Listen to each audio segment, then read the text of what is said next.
Hello दोस्तों, स्वागत आप सभी का नेक्स्ट वीडियो के अंदर। आज हम इस चैप्टर को थोड़ा आगे बढ़ाएंगे। ओके, तो कैसे हो सभी? उम्मीद करता हूँ सभी अच्छे एंड हेल्दी होंगे। चलिए स्टार्ट करते हैं चैप्टर को। जहाँ तक हमने इससे पहले यानी कि प्रकाश संश्लेषण कहाँ संपन्न होता है, इससे पहले हमने कवर कर लिया था ये पूरा। ओके, लास्ट वीडियो के अंदर। अगर आपने वो वीडियो नहीं देखा है तो उसकी लिंक नीचे डिस्क्रिप्शन में है, आप वहाँ से पहले उस वीडियो को देखिए, उसको अच्छे से समझिए, क्योंकि अपने जितने भी अर्ली एक्सपेरिमेंट थे वो सारे एक्सपेरिमेंट हमने कवर किया है डिटेल्स के अंदर, उन सारे एक्सपेरिमेंट्स को देखा है। ओके, तो नेक्स्ट हम लोग बात करते हैं इस चैप्टर को आगे बढ़ाते हुए। आज हम लोग डिस्कस करेंगे 13.3 यानी कि प्रकाश संश्लेषण कहाँ संपन्न होता है। तो यहाँ से हमको ये चैप्टर आगे बढ़ाना है। तो मोस्टली फोटोसिंथेसिस जो होता है वो कहाँ पर होता है, आप लोगों को भी पता है, क्लोरोप्लास्ट के अंदर होता है। कहाँ होता है? क्लोरोप्लास्ट के अंदर ये होता है। तो इसके लिए हमको पहले क्लोरोप्लास्ट की स्ट्रक्चर का पता होना चाहिए। क्या? क्लोरोप्लास्ट की स्ट्रक्चर का पता होना चाहिए। क्लियर सी बात है। तो पहले हम लोग क्लोरोप्लास्ट की जो स्ट्रक्चर है, जो आइडियल स्ट्रक्चर है, जितनी डिटेल स्टडी हमको करनी होती है नीट पर्पस से, उतनी हम लोग इसकी स्ट्रक्चर के अंदर देखने वाले हैं। हर एक चीज़ हम लोग क्लोरोप्लास्ट के देखेंगे और एक सिंगल डायग्राम बनाएंगे और उस डायग्राम से ऑलमोस्ट क्लोरोप्लास्ट को हम लोग कवर करेंगे।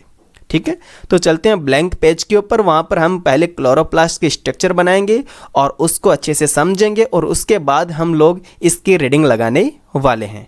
क्लियर है? ओके, तो हम आ गए हैं अभी ब्लैंक पेज के ऊपर। यहाँ पर हम क्लोरोप्लास्ट की स्ट्रक्चर बनाने वाले हैं, क्योंकि फोटोसिंथेसिस जो होता है वो कहाँ पर संपन्न होता है? क्लोरोप्लास्ट के अंदर होता है। क्लोरोप्लास्ट के अंदर वो संपन्न होता है। क्लोरोप्लास्ट जो होता है वो कहाँ पर होता है? मोस्टली कहाँ पर होता है? ये मेसोफिल सेल के अंदर होता है। मेसोफिल के अंदर होता है। और आपको पता होगा मेसोफिल सेल जो होती है उसके अंदर दो पेरेन्काइमस टिश्यू आते हैं। कौन कौन से? एक तो स्पंजी आता है, दूसरा पैलिसेड टिश्यू आता है। अगर आपने अच्छे से पढ़ा होगा प्लांट टिश्यू तो उसके अंदर आपको ये नाम देखने को मिले होंगे। ठीक है, तो मेसोफिल जो सेल होती है, मेसोफिल जो कोशिकाएं होती है, उसके अंदर मोस्टली क्लोरोप्लास्ट प्रेजेंट होते हैं। इतना बात क्लियर हो गया? ठीक है, तो हम लोग बात करेंगे अब कंप्लीट क्लोरोप्लास्ट की स्ट्रक्चर। तो ये क्लोरोप्लास्ट जो होता है वो बाई मेम्ब्रेनस होता है, यानी इसके अंदर दो मेम्ब्रेन प्रेजेंट होती है। ठीक है, एक तो आउटर मेम्ब्रेन और दूसरी इनर मेम्ब्रेन। तो मैं यहाँ पे दो मेम्ब्रेन बना रहा हूँ। ओके, यहाँ पर मैं दो मेम्ब्रेन बना रहा हूँ। रफली डायग्राम बनाएंगे, लेकिन सारी चीज़ें इसके अंदर हम लोग अच्छे से समझ लेंगे। ओके, अब ये हो गया सबसे बाहर वाली जो मेम्ब्रेन है उसको हम लोग बोलते हैं आउटर मेम्ब्रेन। ये तो है आउटर और ये होती है इनर। ठीक है, इन दोनों के बीच का जो स्पेस है उसको हम लोग बोलते हैं पेरीप्लास्टिडियल स्पेस। क्या बोलते हैं उसको? हम लोग पेरीप्लास्टिडियल स्पेस बोलते हैं। ओके, ठीक है। नेक्स्ट बात करते हैं इस क्लोरोप्लास्ट की जो मेम्ब्रेन्स होती है उसके अंदर क्या क्या होते हैं। ओके, तो इसके अंदर प्रेजेंट होते हैं, बच्चों याद रखना, इसके अंदर प्रेजेंट होते हैं ग्रेना। क्या बोलते हैं उसको? हम लोग ग्रेना बोलते हैं। ठीक है, बहुत सारे ऐसे चकते से होते हैं, बहुत सारे ऐसे सिक्के के जैसे होते हैं। ठीक है, एक के ऊपर एक जैसे सिक्के होते हैं, वैसे बहुत सारे होते हैं। ओके, ठीक है। सिंगल जो होता है उसको हम लोग क्या बोलते हैं? ग्रेना बोलते हैं। सिंगल को क्या बोलते हैं? ग्रेना थाइलेकोइड या फिर ग्रेना बोलते हैं। मैं यहाँ पे लिख रहा हूँ, सिंगल को हम लोग क्या बोलते हैं? ग्रेना बोलते हैं। ओके, अगर इस पूरे ग्रुप की बात करते हैं तो इसको हम लोग क्या बोलते हैं? ग्रेनम बोलते हैं। क्या बोलते हैं इसको? हम लोग ग्रेनम बोलते हैं। सारी चीज़ें याद करते हुए चलना। ओके, दो इस तरह के ग्रेनम को बीच में जोड़ने का जो काम करते हैं, जैसे कि यहाँ पर भी एक थाइलेकोइड आ गया, यहाँ पर भी एक ग्रेना आ गया और यहाँ पर भी मान लो एक ग्रेना आ गया, जो इन दोनों ग्रेनम को जोड़ने का काम करते हैं, उसको हम लोग बोलते हैं, याद रखना इंपॉर्टेंट है, इसको हम लोग क्या बोलते हैं बच्चों? इसको हम लोग बोलते हैं स्ट्रोमा लेमिली। इसको हम लोग क्या बोलते हैं? Stroma lamellae. ठीक है, या फिर हम इसको बोलते हैं इंटरग्रेनम भी हम इसको बोलते हैं। इतना पॉइंट क्लियर हो गया? ठीक है। उसके बाद इसके अंदर बचा हुआ जो मैट्रिक्स है, जो फ्लूइड है, ओके, उसको हम लोग बोलते हैं स्ट्रोमा। क्या बोलते हैं उसको? हम लोग स्ट्रोमा। ये क्या हो गया? स्ट्रोमा हो गया। ओके, अगर एक सिंगल ग्रेना की मैं स्ट्रक्चर बनाता हूँ तो बच्चों याद रखना, इसके अंदर जो स्पेस होता है उसको हम लोग क्या बोलते हैं, ल्यूमेन बोलते हैं।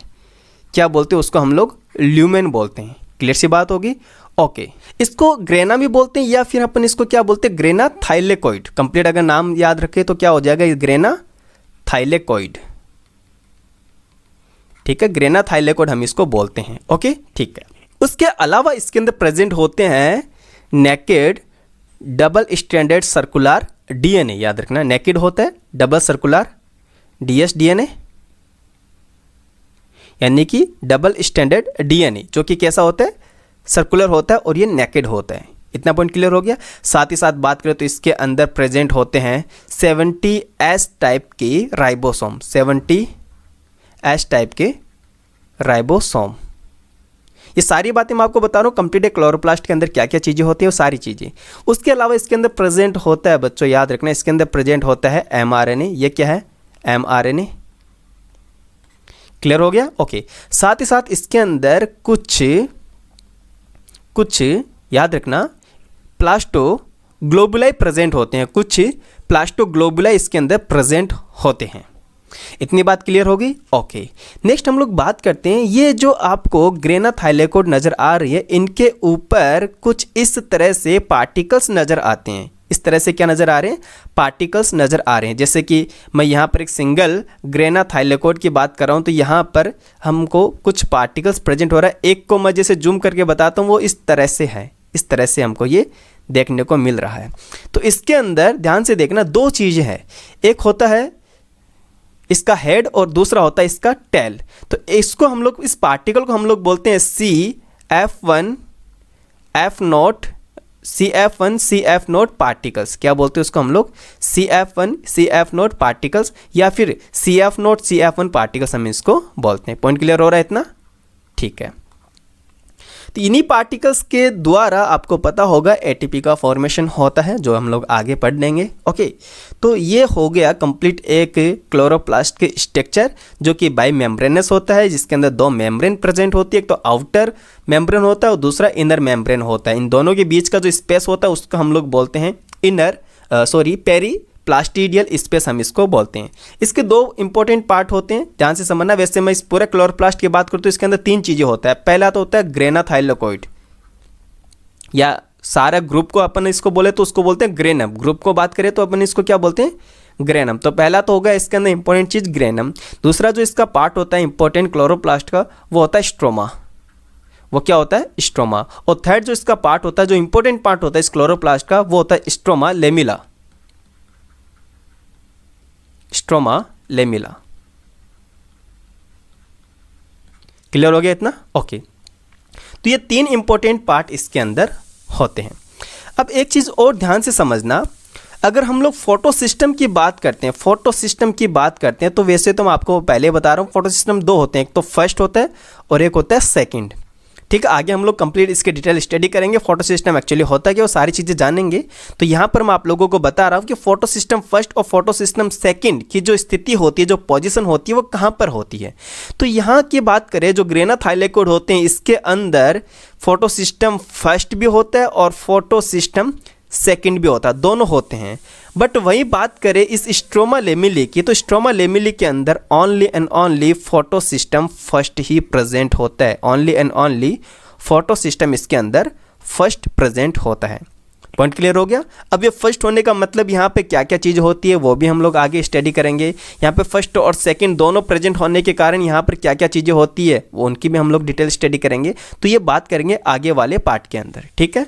तो ये आपको पता चल गया होगा ओनली फोटो सिस्टम फर्स्ट कहाँ पर प्रेजेंट होते हैं, स्ट्रोमा लेमिली के अंदर होते हैं। ये एक्चुअली और कुछ नहीं है, ये ग्रेना ही है। क्या है ये, ग्रेना ही है, यानी दो ग्रेनम को जोड़ने का काम कर रहा है, बस इतना याद रखना, दो ग्रेनम को ये जोड़ने का काम कर रहा है। पॉइंट क्लियर हो गया। ओके, तो क्लोरोप्लास्ट के अंदर जो हमने स्ट्रक्चर देखी है, नॉर्मली यही एक स्टैंडर्ड स्ट्रक्चर होती है क्लोरोप्लास्ट की, जिसके सारे कंपोनेंट, सारे घटक हम लोगों ने जान लिए कि ये क्लोरोप्लास्ट के अंदर एक्चुअली होता क्या क्या है। पॉइंट क्लियर हो गया। ओके, तो याद रखना ये मोस्टली मेसोफिल सेल के अंदर होते हैं। चलिए मैं आपको कुछ और इसके अंदर बता देता हूँ, वैसे तो आगे बात करेंगे लेकिन यहाँ पर भी मैं आपको बता देता हूँ कि जो ग्रेना थाइलेकोइड होता है इसके अंदर होता है लाइट रिएक्शन, इसके अंदर होता है लाइट रिएक्शन, और जो स्ट्रोमा होता है उसके अंदर होता है डार्क रिएक्शन। वैसे तो आगे हम इसकी डिटेल स्टडी पढ़ेंगे, लेकिन रफली मैं आपको बता देता हूँ, क्योंकि क्लोरोप्लास्ट की बात कर रहे हैं तो क्लोरोप्लास्ट के अंदर अपन को इसके बारे में कुछ ना कुछ पता होना चाहिए। तो चलते हैं नेक्स्ट, हम लोग अब एनसीईआरटी की रीडिंग लगाएंगे, उसके बाद हम लोग समझेंगे उसको। ध्यान से देखना इसके अंदर अध्याय 8 के अंदर पढ़ने के बाद निश्चित ही आपका उत्तर होगा हरी पत्तियों में, अथवा आप कह सकते हैं कि क्लोरोप्लास्ट के अंदर। निश्चित ही आपका उत्तर सही है। प्रकाश संश्लेषण की जो क्रिया होती है वो ग्रीन लीव्स के अंदर होती है, लेकिन यह पौधों के अन्य सभी हरे भाग में भी होता है। जरूरी नहीं है केवल और केवल लीव्स यानी पत्तियों के अंदर ही प्रकाश संश्लेषण हो, ये हर उस भाग में होता है जो ग्रीन होता है, चाहे वो स्टेम हो या फिर कुछ रूट हो। तो जितना भी पार्ट या जिस पार्ट के अंदर क्लोरोप्लास्ट प्रेजेंट होता है उस पार्ट के अंदर फोटोसिंथेसिस की क्रिया होती है। मोस्टली हम लोग को पता होगा कि जो लीव्स होता है उसके अंदर मेसोफिल सेल प्रेजेंट होती है, जिसके अंदर अत्यधिक मात्रा में क्लोरोप्लास्ट पाए जाते हैं। मोस्टली जो क्लोरोप्लास्ट होता है वो मेसोफिल सेल की भित्ति के साथ पंक्तिबद्ध होता है, क्योंकि आपको पता है भित्ति के अंदर आने का मतलब क्या होता है, उसको ज़्यादा से ज़्यादा वो लाइट ले पाए आसानी से, ठीक है, ज़्यादा से ज़्यादा वो लाइट ले पाए। याद रखना, कभी भी मान लो ये कोशिका है तो यहाँ पर क्लोरोप्लास्ट इस तरह से नहीं होता है, क्लोरोप्लास्ट कैसे होता है, ऐसे फ्लैट होगा, यानी उसको ज़्यादा अमाउंट के अंदर लाइट मिल सके। सिंपल सी बात है। अगर पोजीशन की बात करें तो ये भी आप ध्यान रख सकते हो। ओके, नेक्स्ट हम लोग बात करें इसके अंदर क्यों होता है, ध्यान से देखना, जिससे कि वह इष्टतम मात्रा में आपतित प्रकाश प्राप्त कर सके।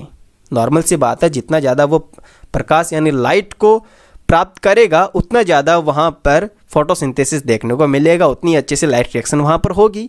ये एक क्लोरोप्लास्ट की स्ट्रक्चर है, एनसीईआरटी की है, तो ऑब्वियस सी बात है इसकी लेबलिंग हमको आना चाहिए। ये आउटर मेम्ब्रेन है और ये इनर मेम्ब्रेन है, दोनों के बीच के अंदर होता है इनर पेरिप्लास्टिडियल स्पेस। ओके, नेक्स्ट हम लोग बात करें तो यहाँ पर ये जो आपको स्टॉक जैसे नज़र आ रहे हैं एक के ऊपर एक, सिंगल को हम लोग बोलते हैं थाइलाकोइड यानी ग्रेना थाइलाकोइड बोलते हैं, और इस ग्रुप को हम लोग बोलते हैं ग्रेनम। इस ग्रुप को हम लोग क्या बोलते हैं, ग्रेनम बोलते हैं। पॉइंट क्लियर हो गया। ओके, इसके अंदर कुछ स्टार्च की ड्रॉपलेट प्रेजेंट होती है, जैसे कि एक ये रहा इसके अंदर स्टार्च होते हैं। इसके अंदर लिपिड की जो बूंद होती है वो भी प्रेजेंट होती है। ओके, साथ ही साथ बात करें इसके अंदर का जो मैट्रिक्स वाला पार्ट होता है उसको हम लोग क्या बोलते हैं, याद रखना, स्ट्रोमा बोलते हैं। उसको हम लोग क्या बोलते हैं, स्ट्रोमा बोलते हैं। यहाँ पर इसने लेबलिंग नहीं की है, याद रखना, पिट्ठिका। स्ट्रोमा को हिंदी में क्या बोलते हैं, पिट्ठिका, इसको स्ट्रोमा बोलते हैं। ओके, हिंदी में दे रखा है। वहीं अगर बात करें इन दो थाइलेकोइड्स को जोड़ने का काम, जो कि ग्रेना थाइलेकोइड है जिसको हम लोग ग्रेनम बोलते हैं, तो दो ग्रेनम को लिंक करने का काम जो कर रहा है उसको हम लोग क्या बोलते हैं, स्ट्रोमा लेमिली। यहाँ पर अंडरलाइन कर लेना, स्ट्रोमा लेमिला हम लोग इसको बोलते हैं। साथ ही साथ इसके अंदर प्रेजेंट होता है राइबोसोम, जो कि कौन से टाइप के होते हैं, 70S टाइप के राइबोसोम यहाँ पर देखने को मिलते हैं। ओके, और इसके अलावा इसके अंदर double circular naked DNA present होता है, साथ ही साथ इसके अंदर एमआरएनए भी प्रेजेंट होते हैं। तो ये सारी घटक इसके अंदर प्रेजेंट होते हैं क्लोरोप्लास्ट के अंदर। इतना पॉइंट क्लियर हो गया। ओके, तो नेक्स्ट हम लोग बात करते हैं, इसके अंदर आगे बढ़ते हैं। आपने अध्याय 8 में क्लोरोप्लास्ट की संरचना के बारे में पढ़ा। क्लोरोप्लास्ट में एक झिल्ली तंत्र होता है, जिसके अंदर झिल्ली तंत्र के अंदर हमने देखा था कि उसमें 3 चीज़ें इंपॉर्टेंट है क्लोरोप्लास्ट के अंदर। कौन कौन सी, एक तो ग्रेना, ठीक है, एक होता है स्ट्रोमा लेमिला जो कि 2 ग्रेनम को जोड़ने का काम करता है, और एक आता है स्ट्रोमा जो कि मैट्रिक्स वाला पार्ट होता है। वो आपको पता है ग्रेना वाला जो पार्ट होता है उसके अंदर लाइट रिएक्शन होती है, और स्ट्रोमा जो पार्ट होता है उसके अंदर डार्क रिएक्शन होती है। पॉइंट क्लियर हो गया इतना, ठीक है। तो क्लोरोप्लास्ट के अंदर सुस्पष्ट श्रम विभाजन होता है। श्रम विभाजन का मतलब क्या होता है, इन्होंने काम का बंटवारा कर रखा है कि भैया ग्रेना के अंदर या ग्रेनम के अंदर तो होगी लाइट रिएक्शन, ग्रेनम के अंदर तो क्या होगी, लाइट रिएक्शन, और स्ट्रोमा के अंदर होती है डार्क रिएक्शन। स्ट्रोमा के अंदर क्या होगी, डार्क रिएक्शन। यानी कि अपने काम को इन्होंने अलग अलग पार्ट में डिवाइड करके रखा है। झिल्ली तंत्र जो होता है वो प्रकाश ऊर्जा को ग्रहण करता है, यानी ये लाइट को ऑब्जर्व करता है, और क्या बनाता है, एटीपी और NADPH का संश्लेषण करता है। साथ ही आप यहाँ पे रख सकते हो, लिख सकते हो यहाँ पर ऑक्सीजन का भी वो संश्लेषण करता है, क्योंकि जो लाइट रिएक्शन होती है उसके अंदर ATP, NADPH और ऑक्सीजन 3 उत्पाद का निर्माण होता है। वहीं अगर बात करें स्ट्रोमा के अंदर तो ये एक प्रकार की एंजाइमेटिक प्रतिक्रिया होती है, क्योंकि यहाँ पर स्ट्रोमा के अंदर एंजाइम्स काम करते हैं, आपको पता है। ओके, इससे होता क्या है, ये CO2 को शर्करा के अंदर कन्वर्ट कर देता है, ठीक है, लाइक ग्लूकोज के अंदर इसको कन्वर्ट कर देता है। और आपको पता है प्लांट जो होता है वो फूड का स्टोरेज कौन से फॉर्म में करता है, स्टार्च के फॉर्म में करता है। जो ग्लूकोज होता है उसको फिर स्टार्च के अंदर कन्वर्ट कर दिया जाता है। पहली वाली प्रतिक्रिया जिसके अंदर यह बता रखा है कि प्रकाश ऊर्जा को ग्रहण करके ATP और NADPH का संश्लेषण करता है, उसको हम लोग क्या बोलते हैं, लाइट रिएक्शन बोलते हैं, प्रकाश अभिक्रिया बोलते हैं। जबकि वहीं अगर बात करें दूसरी जो प्रतिक्रिया दे रखा है उसके अंदर जो उत्पाद बनता है, देखो इसने तो ध्यान से पढ़ना, दूसरी प्रतिक्रिया प्रकाश अभिक्रिया के उत्पाद पर निर्भर होती है, क्योंकि प्रकाश यानी लाइट रिएक्शन के अंदर जो ATP और NADPH जो बनते हैं उनके ऊपर ये डार्क रिएक्शन डिपेंड होती है। जैसे इसने लिख भी रखा है ATP और NADPH, इन दोनों के ऊपर ये डार्क रिएक्शन जो होती है वो डिपेंड होती है। ओके, और जो कहाँ पर संपन्न होती है, अंधेरे में ये संपन्न होती है, उसको हम लोग क्या बोलते हैं, डार्क रिएक्शन या फिर अप्रकाशिक अभिक्रिया हम इसको बोलते हैं। तो इतना बात अपन को क्लियर हो गया होगा। लाइट रिएक्शन के अंदर क्या होता है, लाइट रिएक्शन के अंदर क्या होता है बच्चों, याद रखना, ATP and NADPH plus O2, इन चीज़ों का निर्माण होता है। वहीं अगर बात करें डार्क रिएक्शन के अंदर तो क्या बनता है, जो CO2 होता है वो कन्वर्ट होता है C6H12O6, जो आगे किस फॉर्म के अंदर स्टोरेज होता है, स्टार्च के फॉर्म में ये स्टोरेज हो जाता है। इतनी बातें क्लियर हो गई अच्छे से। तो क्लोरोप्लास्ट के बारे में हमने नॉर्मली जान लिया है, क्लोरोप्लास्ट एक्चुअली है क्या। ओके, उसके बाद हम लोग बात करेंगे प्रकाश संश्लेषण में कितने वर्णक भाग लेते हैं, कितने पिगमेंट पार्टिसिपेट करते हैं। ओके, तो पहले इनको भी हम लोग ब्लैंक पेज में समझेंगे और उसके बाद इसकी रीडिंग लगाएंगे। तो आप देखना कुछ भी नहीं है, ये एकदम इजी है। देखने में ऐसा लगता है कि यार जो फोटोसिंथेसिस वाला चैप्टर है वो NCERT से नहीं पढ़ना चाहिए। होता है, कई स्टूडेंट मानते भी है, कई टीचर भी रिकमेंड करते हैं कि आप नोट से पढ़ना, फोटोसिंथेसिस और फोटो रेस्पिरेशन को आप NCERT से ना पढ़ना। लेकिन जैसे अगर आप अच्छे से पढ़ोगे, उनको नोट्स को कवर करके पढ़ोगे तो NCERT के अंदर हर एक लाइन, हर एक वर्ड आपको अच्छे से कवर हो जाएगा, समझ में आ जाएगा। तो चलिए इसको पहले हम लोग समझ लेते हैं ब्लैंक पेज के अंदर, क्योंकि फोटोसिंथेसिस के अंदर जो पिगमेंट्स होते हैं वो किस तरह से पार्टिसिपेट करते हैं और उनका क्या क्या रोल रहता है, कितने वेवलेंथ के अंदर कौन सा जो पिगमेंट होता है वो वर्क करता है। ओके, तो चलिए चलते हैं ब्लैंक पेज के अंदर। देखना ध्यान से, लोकेशन का हमको पता चल गया था कि फोटोसिंथेसिस कहाँ होता है, क्लोरोप्लास्ट के अंदर होता है। अब बात करते हैं हम लोग इसके अंदर पिगमेंट के बारे में बात करते हैं, पिगमेंट की, पिगमेंट्स की हम लोग बात करते हैं। तो वर्णक, एक्चुअली वर्णक का नाम सुनते हमारे माइंड में बस इतना आता है कि पिगमेंट वो चीज़ होती है जो सिर्फ और सिर्फ कलर प्रोवाइड करवाती है, लेकिन ऐसा बिल्कुल भी नहीं है। इसके अलावा भी पिगमेंट बहुत सारे काम करते हैं। जैसे कि यहाँ पे प्लांट्स के अंदर बात करें तो पिगमेंट कलर के अलावा ये केमिकल कंपाउंड होते हैं। मोस्टली पिगमेंट क्या होते हैं, केमिकल कंपाउंड होते हैं जो कि लाइट को ऑब्जर्व करते हैं। लाइट यानी कि एक फिक्स वेवलेंथ को ये ऑब्जर्व करने का काम करते हैं, फिक्स वेवलेंथ को ये ऑब्जर्व करते हैं, ऑब्जॉर्ब करने का ये काम करते हैं। यानी वर्णक सिर्फ कलर ही नहीं देते, इसके अलावा ये एक फिक्स वेवलेंथ को ऑब्जॉर्ब करते हैं और इलेक्ट्रॉन को एक्साइट करते हैं। इलेक्ट्रॉन क्या करते हैं, एक्साइट करते हैं। इलेक्ट्रॉन को क्या करते हैं, एक्साइट करते हैं। ओके, तो आज से आप ये भी याद रखना कि पिगमेंट जो होते हैं प्लांट्स के अंदर कलर प्रोवाइड करवाने के साथ साथ ये लाइट को ऑब्जर्व करते हैं। लाइट के अंदर भी हर पिगमेंट अलग अलग एक फिक्स वेवलेंथ को ऑब्जर्व करता है और इलेक्ट्रॉन को एक्साइट करने का काम करता है। इतना पॉइंट क्लियर हो गया। ओके, अब बात करते हैं आगे, जो अपनी NCERT में दे रखा है उसकी बात करते हैं। तो जब पेपर क्रोमेटोग्राफी के अध्ययन के कारण, यानी कि पेपर क्रोमेटोग्राफी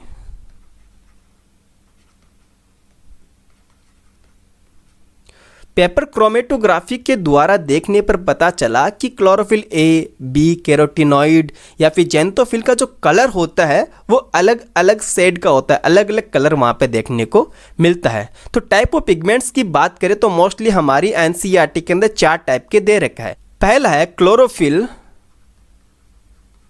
A, देन बात करते हैं क्लोरोफिल B, देन बात करते हैं कैरोटीनॉइड्स, देन बात करते हैं ज़ैंथोफिल। इन 4 तरह के पिगमेंट के बारे में हमारी एनसीईआरटी के अंदर दे रखा है। अब बात करते हैं इनके कलर की। तो क्रोमेटोग्राफी के द्वारा या पेपर क्रोमेटोग्राफी के द्वारा अगर क्लोरोफिल ए को देखा जाए तो इसका जो कलर निकल के आता है वो आता है ब्लू ग्रीन। ब्लू ग्रीन क्या कैसा कलर है इसका? ब्लू ग्रीन कलर है। वहीं अगर बात करें क्लोरोफिल बी का तो पेपर क्रोमेटोग्राफी के द्वारा इसका कलर का पता चलता है, वो होता है ग्रीन येलो। कैसा कलर होता है इसका? Green yellow. कैरोटीनॉइड्स की बात करें तो इसका कलर जो होता है वो मोस्टली कैसा होता है? येलो ऑरेंज होता है। कैसा होता है? Yellow orange. ओके कैसा होता है इसका? येलो ऑरेंज होता है।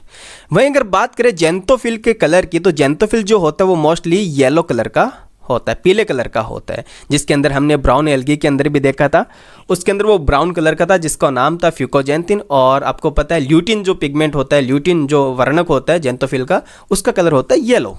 पॉइंट क्लियर हो गया इतना। अब वही अगर बात करें इन सभी पिगमेंट्स की तो ये सभी पिगमेंट्स वाटर के अंदर सोल्यूबल नहीं होते हैं। किस में सोल्यूबल होते हैं? ये लिपिड सोल्यूबल होते हैं। याद रखना ये कैसे होते हैं? लिपिड सोल्यूबल होते हैं। सारे पिगमेंट कैसे होते हैं? लिपिड सोल्यूबल होते हैं। ये पानी के अंदर नहीं घुलते, ये लिपिड के अंदर घुल जाते हैं। इतनी बात क्लियर हो गई? ओके अब आगे हम इसको और डिटेल्स में समझते हैं, अच्छे से समझते हैं, ध्यान से देखना। ओके तो एक चीज़ मैं आपको और कहना चाहूँगा यहाँ पर, ये जितने भी पिगमेंट होते हैं वो एक विजिबल लाइट की वेवलेंथ को ही अब्जॉर्ब करने का काम करते हैं। मोस्टली जो विजिबल लाइट होते हैं उसकी जो वेवलेंथ होती है नॉर्मली हम लोग बोलते हैं 400 से 700 नैनोमीटर। कितने बोलते हैं हम लोग इनको? 400 से 700 नैनोमीटर के हम लोग बोलते हैं विजिबल लाइट के अंदर। जो कहाँ से स्टार्ट होता है? वॉयलेट से स्टार्ट होता है और रेड के अंदर ये ख़त्म हो जाता है। वॉयलेट से लेकर रेड, जिसको हम लोग क्या बोलते हैं? विबग्योर बोलते हैं। विबग्योर क्लियर हो गया? उसको हम लोग क्या बोलते हैं? विबग्योर बोलते हैं। ओके तो इसको हम लोग बोलते हैं photo system active radiation, PAR हम इसको बोलते हैं। PAR हम इसको बोलते हैं। क्या बोलते हैं इसको हम लोग? फोटो सिंथेटिकली एक्टिव रेडिएशन या फिर फोटो सिस्टम एक्टिव रेडिएशन हम इसको बोलते हैं। पॉइंट क्लियर हो गया इतना? ठीक है।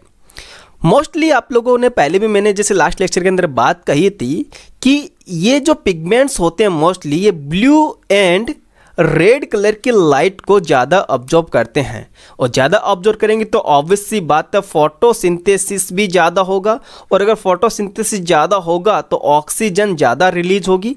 क्लियर सी बात होगी ना? क्योंकि लास्ट लेक्चर के अंदर हम लोगों ने ये देख लिया था कि ब्लू और रेड कलर की जो लाइट होती है वो ज़्यादा ऑब्जॉर्व करता है क्लोरोफिल ए या क्लोरोफिल बी। उससे होता क्या? फोटो सिस्टम या फोटोसिंथेसिस की जो प्रोसेस होती है वो तीव्र हो जाती है, जिससे ऑक्सीजन ज़्यादा बनती है। ऑब्वियस सी बात है फूड का फॉर्मेशन भी वहाँ पर ज़्यादा देखने को मिलता है। तो चलिए एनसीईआरटी के अंदर हम लोग अब उसकी रीडिंग लगाने वाले हैं। ओके तो चलते हैं एनसीईआरटी को रीड आउट करते हैं। देखना ध्यान से, जब आप किसी पौधे को देख रहे होते हो तो क्या कभी आश्चर्य हुआ कि उसी पौधे में पत्तियों के हरे रंग में सूक्ष्म यानी हल्का सा हमको अंतर देखने को मिलता है? यह अंतर एक्चुअली इन चारों पिगमेंट के कारण होता है। याद रखना, हम इस प्रश्न का उत्तर देने के लिए किसी भी हरे पादप के पर्ण वर्णों को यानी जो पिगमेंट्स होते हैं उनकी बात करें, उनको हम लोग पेपर क्रोमेटोग्राफी के द्वारा अलग कर सकते हैं। तो पेपर क्रोमेटोग्राफी के द्वारा जब हमने इन चारों पिगमेंट्स का कलर देखा तो हमको यूँ नज़र आया, जैसे क्लोरोफिल ए होता है तो क्रोमेटोग्राफी के अंदर वो चमकीला अथवा नीला हरा देखने को मिलता है। क्लोरोफिल बी की बात करें तो ये पीला हरा हमको देखने को मिलता है। ज़ैंथोफिल की बात करें तो ये येलो यानी पीला देखने को मिलता है। और वहीं अगर बात करें कैरोटीनॉइड को तो ये पीले से नारंगी पीले हमको देखने को मिलता है। तो इन चारों का कलर आपको याद रखना है एज इट इज़। एनसीईआरटी की लाइन ये पूरी आप लोगों को आनी चाहिए। साथ ही साथ बात करते हैं आगे इसकी। वर्णक वे पदार्थ होते हैं जो एक विशिष्ट वेवलेंथ को ऑब्जर्व करने की क्षमता होती है। याद रखना, देखो कलर प्रोवाइड करवाते हैं प्लांट्स को तो अच्छी बात है, उसके अलावा भी इनके अंदर एक खूबी होती है, ये एक मतलब फिक्स वेवलेंथ के लाइट को ये अब्जॉर्ब करते हैं और आपको पता है ये इलेक्ट्रॉन को एक्साइट करने का काम करते हैं। ठीक है, ओके। नेक्स्ट हम लोग बात करते हैं क्लोरोफिल ए और क्लोरोफिल बी का हम लोग ग्राफ देखते हैं और तरंग दैर्ध्य की बात करते हैं, लाइट ऑब्जॉर्प्शन की बात करते हैं। यहाँ से हमको ये पता चलेगा कि कौन सी वेवलेंथ के लाइट को ये ज़्यादा अब्जॉर्ब करते हैं। तो ये पहला जो ग्राफ है वो है हरित लवक वर्णकों के द्वारा प्रकाश का अवशोषण। तो यहाँ पर कौन सा पिगमेंट किस चीज़ का यानी कितनी वेवलेंथ के अंदर ज़्यादा अब्जॉर्ब कर रहा है। तो क्लोरोफिल ए एक्चुअली ये है, ये नहीं है, क्लोरोफिल ए ये है, मैं मार्क कर रहा हूँ, ये वाला ये है क्लोरोफिल ए, ठीक है, ओके। तो chlorophyll A, chlorophyll be mostly आप देखोगे यहाँ पर जो ये जो वेवलेंथ होती है, देखो ये इतनी, ये यहाँ से वेवलेंथ की बात करो तो ये तो होती है 400 नैनोमीटर, ये हो गई 500 नैनोमीटर, ये हो गई 600 नैनोमीटर और ये हो गई 700 नैनोमीटर। तो मोस्टली जो विजुअल जो विबग्योर होता है वो 400 से 700 अप्रोक्स हम लोग मान के चलते हैं नैनोमीटर के अंदर होता है, जिसके अंदर ये वाला यानी 400 के जस्ट नियरेस्ट की बात करते हैं। तो यहाँ पर आता है ब्लू, यहाँ पर कौन सा कलर आता है, ब्लू, और यहाँ पर आता है रेड, यहाँ पर कौन सा आता है, रेड। तो ब्लू और रेड कलर की जो वेवलेंथ होती है उनको जो पिगमेंट्स होते हैं वो ज़्यादा अब्जॉर्ब करने का काम करते हैं। इतनी बात क्लियर होगी, ओके। तो क्लोरोफिल ए और क्लोरोफिल बी जो होता है वो ब्लू एंड रेड कलर की जो वेवलेंथ होती है उनको ज़्यादा अब्जॉर्ब करता है। सेकंड जो हम लोग ग्राफ देख रहे हैं उसके अंदर दिख रहा है अपन को फोटोसिंथेसिस की रेट। ये रेट जो होती है वो किस तरह से मापन कर रखा है, ऑक्सीजन मुक्त होने के जो मापन होता है उससे हम लोगों ने यहाँ पर इंडिकेट किया है, क्योंकि जहाँ पर ज़्यादा ऑक्सीजन रिलीज होती है ऑब्वियसली बात है फोटोसिंथेसिस वहाँ पर तीव्र हो रहा होगा। तो एक तो जो पीक है वो यहाँ पर है, दूसरा पीक कहाँ पर है, यहाँ पर है। यानी इन दोनों जगह पर यानी यहाँ तक की जो वेवलेंथ होती है जिस लाइट की उसको अब्जॉर्ब करके फोटोसिंथेसिस की रेट ज़्यादा हुई है, और यहाँ पर भी अब्जॉर्ब करके उसके फोटोसिंथेसिस की रेट ज़्यादा हुई, ऑब्वियस सी बात है। तो यहाँ पर कौन सी थी, क्लोरोफिल ए और क्लोरोफिल बी जो थी वो पीक पे था, यहाँ पर भी क्लोरोफिल ए बी पीक पे था। तो आप नेक्स्ट जो ग्राफ उसमें साफ साफ देख सकते हो कि ये तो क्लोरोफिल ए, ये क्या क्लोरोफिल ए।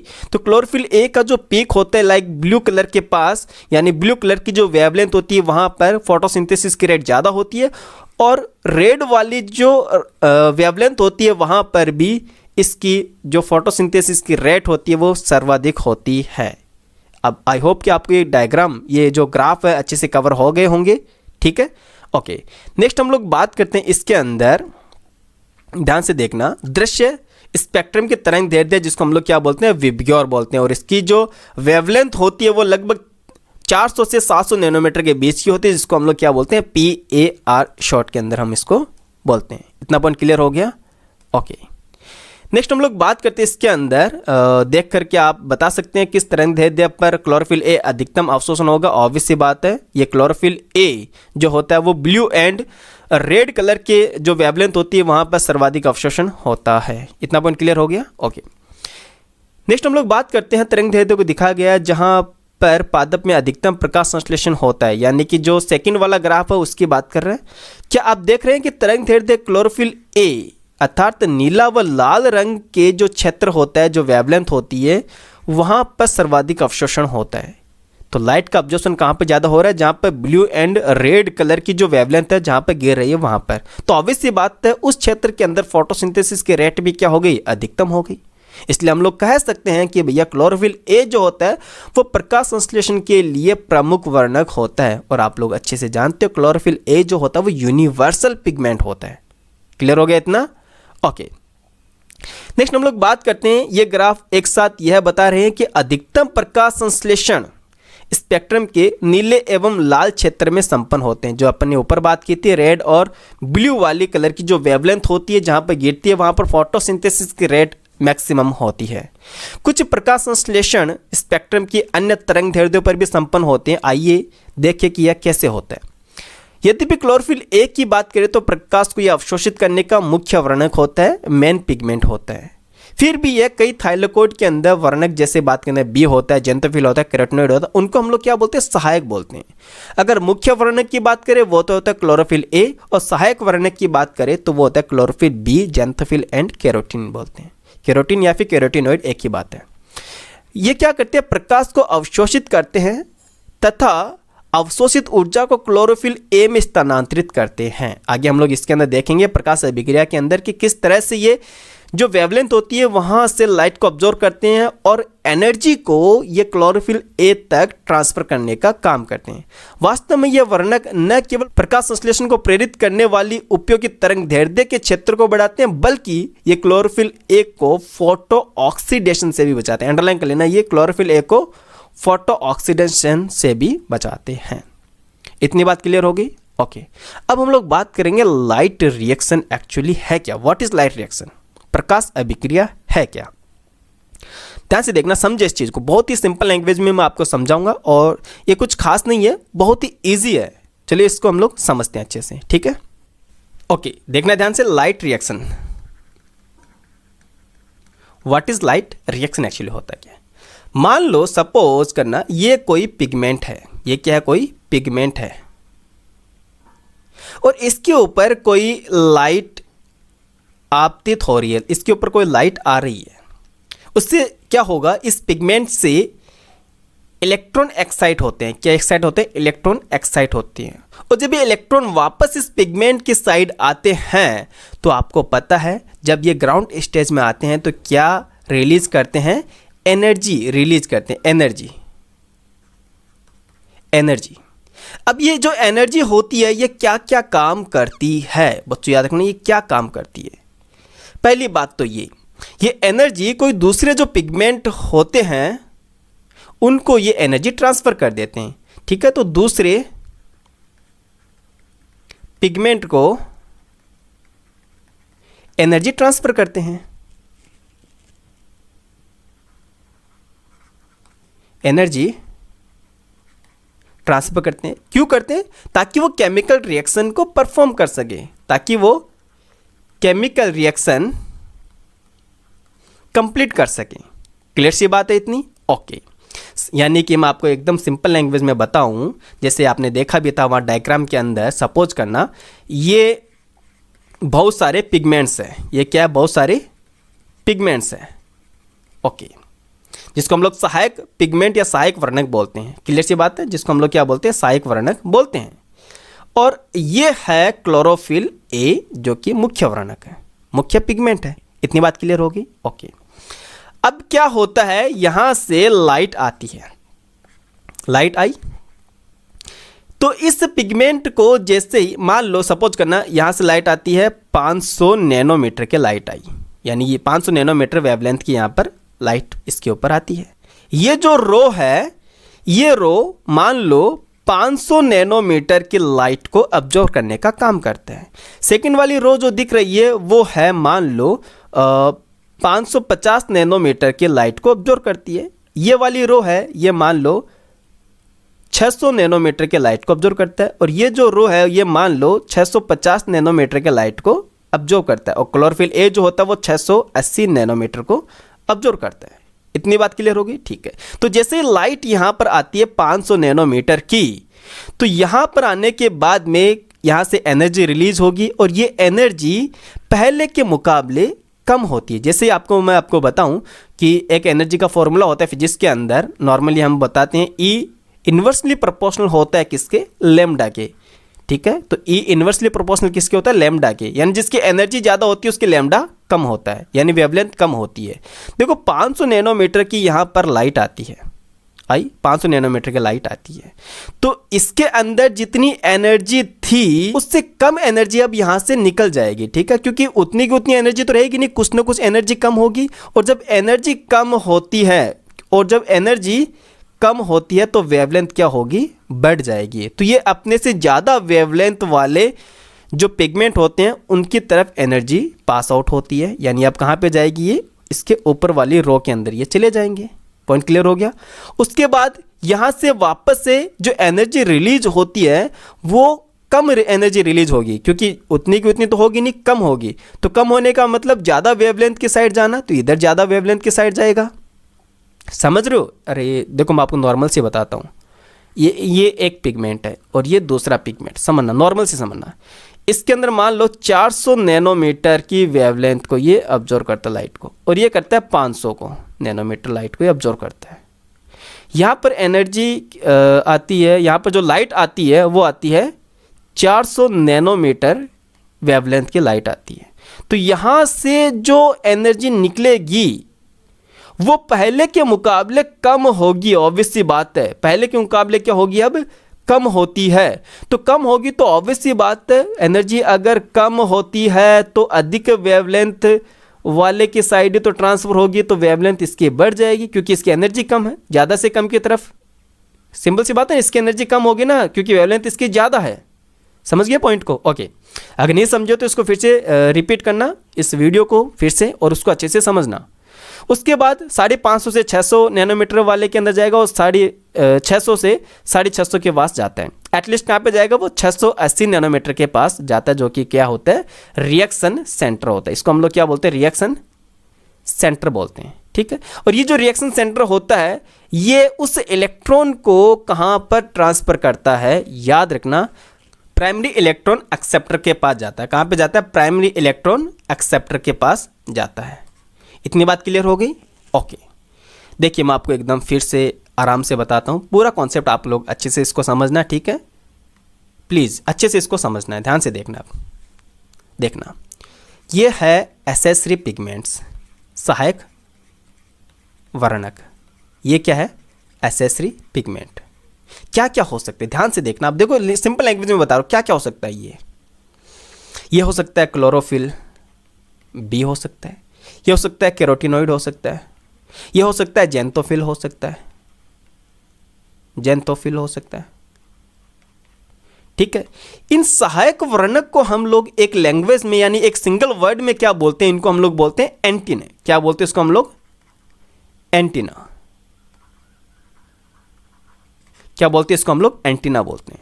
जो एक्चुअली क्या होता है, लाइट हार्वेस्टिंग कॉम्प्लेक्स हम इसको बोलते हैं। एक्चुअली क्या होता है, लाइट हार्वेस्टिंग कॉम्प्लेक्स हम इसको बोलते हैं, क्योंकि जो लाइट आती है वो पहले इन्हीं के ऊपर आती है और इनसे जो एनर्जी होती है वो आगे बढ़ते बढ़ते ट्रांसफर होते होते स्थानांतरित होते होते कहाँ पर आती है, एटलीस्ट ये आती है रिएक्शन सेंटर के पास, जिसको हम लोग क्या बोलते हैं, क्लोरोफिल ए होता है। ये क्या होता है, रिएक्शन सेंटर होता है। तो रिएक्शन सेंटर याद रखना, कोई सा भी पिगमेंट कोई सा भी सिस्टम हो, उनके अंदर reaction centre always chlorophyll A ही होता है। ऑलवेज क्या होता है, क्लोरोफिल ए ही होता है। हमारे सिलेबस के अंदर दो ही है, फोटो सिस्टम फर्स्ट और फोटो सिस्टम सेकंड। तो दोनों के अंदर जो क्लोरोफिल ए होता है वो अलग अलग वेवलेंथ को ऑब्जर्व करता है। जैसे मैं अगर आपको फोटो सिस्टम सेकंड के बताऊं तो ये करता है 680 नैनोमीटर की जो वेवलेंथ की जो लाइट होती है उनको ये ऑब्जर्व करने का काम करते हैं। उसके बाद ये जो एनर्जी होती है, एक चीज़ आपको और बताता हूं, क्लोरोफिल ए जो होता है इसको रिएक्शन सेंटर क्यों बोलते हैं, बिकॉज यहां पर प्रेजेंट होते हैं एंजाइम। यहां पर क्या लगे होते हैं, एंजाइम लगे होते हैं। क्या लगे होते हैं, यहां पर एंजाइम लगे होते हैं। इतनी बात क्लियर होगी? ओके, तो अब हमको कंप्लीट क्लियर हो गया कि रिएक्शन सेंटर के अंदर ओनली क्या होता है, क्लोरोफिल ए होता है। एंटीना जो होता है उसके अंदर बी होता है, कैरोटिनॉइड होता है, जेंथोफिल प्रेजेंट होता है, जिसको हम लोग क्या बोलते हैं, लाइट हार्वेस्टिंग कॉम्प्लेक्स हम इसको बोलते हैं। एक कंप्लीट फोटो सिस्टम के अंदर क्या क्या होते हैं, फोटो सिस्टम के अंदर क्या क्या होते हैं, तीन चीजें होती है। एक तो reaction centre, reaction centre mostly क्या होता है, ये क्लोरोफिल ए होता है। एक तो ये होता है, और क्या होता है, ठीक है, पहला तो ये होता है। सेकंड जो फोटो सिस्टम के अंदर होता है वो होता है प्राइमरी इलेक्ट्रॉन एक्सेप्टर। क्या होता है, प्राइमरी इलेक्ट्रॉन एक्सेप्टर। और थर्ड होता है एंजाइम्स। यानी तीनों से मिलकर बना होता है फोटो सिस्टम, जो कि दो टाइप के फोटो सिस्टम हमारे सिलेबस में, एक तो होता है फोटो सिस्टम फर्स्ट और एक होता है फोटो सिस्टम सेकंड। ध्यान से देखना, लाइट रिएक्शन क्या है, प्रकाश अभिक्रिया, या बात करें ऐसा कि प्रकाश रसायन यानी कि फोटो केमिकल चरण में प्रकाश अवशोषित होता है, जल टूटता है, ऑक्सीजन बाहर निकलती है, उच्च ऊर्जा रासायन माध्यमिकों के द्वारा एटीपी और NADPH का निर्माण होता है। इतनी बातें क्या होती है, कहाँ पर होती है, लाइट रिएक्शन के अंदर होती है। तो इस प्रक्रिया के अंदर अनेक कॉम्प्लेक्स इसके अंदर सम्मिलित होते हैं। यह वर्णक मोस्टली दो स्पष्ट प्रकाश रसायन, जिसको हम लोग क्या बोलते हैं, लाइट हार्वेस्टिंग कॉम्प्लेक्स बोलते हैं, जैसे कि एक तो फोटो सिस्टम फर्स्ट और फोटो सिस्टम सेकंड के अंदर होता है। लाइट हार्वेस्टिंग कॉम्प्लेक्स इसके अंदर बस इतना ही बता रखा है। देखो इसके अंदर क्या क्या आना चाहिए। एक्चुअली फोटो सिस्टम फर्स्ट के अंदर 3 चीज़ें मैंने आपको बताई है। क्या क्या? एक तो होता है रिएक्शन सेंटर, ठीक है, जिसके अंदर लाइट हार्वेस्टिंग कॉम्प्लेक्स वगैरह भी इसके अंदर आ गया है। क्लियर हो गया। दूसरी बात करें तो वो होता है प्राइमरी इलेक्ट्रॉन एक्सेप्टर। अब फोटो सिस्टम फर्स्ट हो या फिर सेकंड हो, दोनों के अंदर अलग अलग प्राइमरी इलेक्ट्रॉन एक्सेप्टर प्रेजेंट होते हैं, वो हम लोग आगे देख लेंगे। और थर्ड चीज आती है इसके अंदर एंजाइम्स। ठीक है, तो फर्स्ट और सेकंड जो नाम है वो इनकी खोज के क्रम से दिया गया है, ना कि प्रकाश अभिक्रिया के दौरान उनके काम करने से। क्लियर हो गया इतनी बात? ठीक है। लाइट हार्वेस्टिंग कॉम्प्लेक्स जो होता है वो प्रोटीन से बंधा होता है, चारों तरफ प्रोटीन से बंधा होता है। हजारों वर्णक के अणु इसके अंदर होते हैं। ये जो अणु आप दिख रहे हो ये बहुत सारे होते हैं, पूरा एक ग्रुप होता है इनके अंदर। क्लियर हो गया इतना? ओके। प्रत्येक फोटो सिस्टम में सभी वर्णक होते हैं, यानी कि कहने का मतलब है, इसने हाफ ही लिखा है। एक्चुअली प्रत्येक जो एंटीना होता है या फिर ऐसा बोलो कि लाइट हार्वेस्टिंग कॉम्प्लेक्स जो होता है उसके अंदर अनेक वर्णक होते हैं, जैसे क्लोरोफिल बी हो गया, ठीक है, कैरोटीनॉइड्स हो गया, जेंथोफिल हो गया, अनेक वर्णक होते हैं। किसको छोड़कर? क्लोरोफिल ए को छोड़कर। तो यहां पर आगे लिखा है सिवाय क्लोरोफिल ए के एक अणु के। क्यों? क्योंकि अच्छा देखो, जिसके अंदर ये जितने भी पिगमेंट्स है, क्लोरोफिल बी, कैरोटीनॉइड या जेंथोफिल, उसको हम लोग क्या बोलते हैं? एंटीने बोलते हैं। यहां पे दे भी रखा है, इसको हम लोग क्या बोलते हैं? एंटीने बोलते हैं। ये वर्णक विभिन्न तरंग दैर्ध्यों के प्रकाश को अवशोषित करते हैं और प्रकाश संश्लेषण को अधिक दक्ष बनाते हैं, अधिक दक्ष बनाने का ये काम करते हैं। वही अगर बात करें क्लोरोफिल ए जो होता है वो एक अकेला अणु होता है जो किसका निर्माण करता है? लाइट रिएक्शन का। देखो यहां पे अच्छे से दे रखा है, लाइट रिएक्शन का काम करता है। दोनों फोटो सिस्टम के अंदर प्रतिक्रिया के अंदर अलग अलग होते तो दोनों के अंदर लाइट रिएक्शन के अंदर क्लोरोफिल ए ही है, क्लोरोफिल ए ही है। लेकिन दोनों के अंदर एक डिफरेंस है, वो ये है कि दोनों ही अलग अलग वेवलेंथ के लाइट को ऑब्जर्व करने का काम करते हैं। जैसे कि फोटो सिस्टम जो फर्स्ट होता है उसके अंदर रिएक्शन सेंटर यानी क्लोरोफिल ए अवशोषण कहाँ पे करता है? 700 नैनोमीटर पर होता है। वही अगर बात करें बी वाला यानी सेकंड वाला, फोटो सिस्टम सेकंड जो बात करें वो 680 नैनोमीटर पर होते हैं।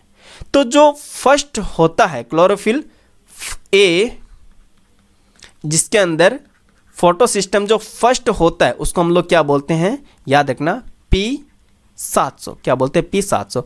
वही अगर बात करें फोटो सिस्टम सेकंड को हम लोग क्या बोलते हैं? P680। नॉर्मल सी बात है, क्योंकि ये फोटो सिस्टम जो होता है वो 680 नैनोमीटर लाइट को ऑब्जर्व करता है। और वहीं अगर बात करें फोटो सिस्टम फर्स्ट जो होता है वो 700 नैनोमीटर के लाइट को ऑब्जर्व करने का काम करता है। इतनी बातें क्लियर हो गई अच्छे से? ओके, आई होप कि आपको इतना पार्ट अच्छे समझ में आ गया होगा। अब एनसीईआरटी को एक बार फिर से रीडिंग लगाना और अपने नोट्स से रिलेटेड जितने भी इंपॉर्टेंट पॉइंट है वो आप प्लीज़ उनको आप एनसीईआरटी के अंदर ही मेंशन कर लो।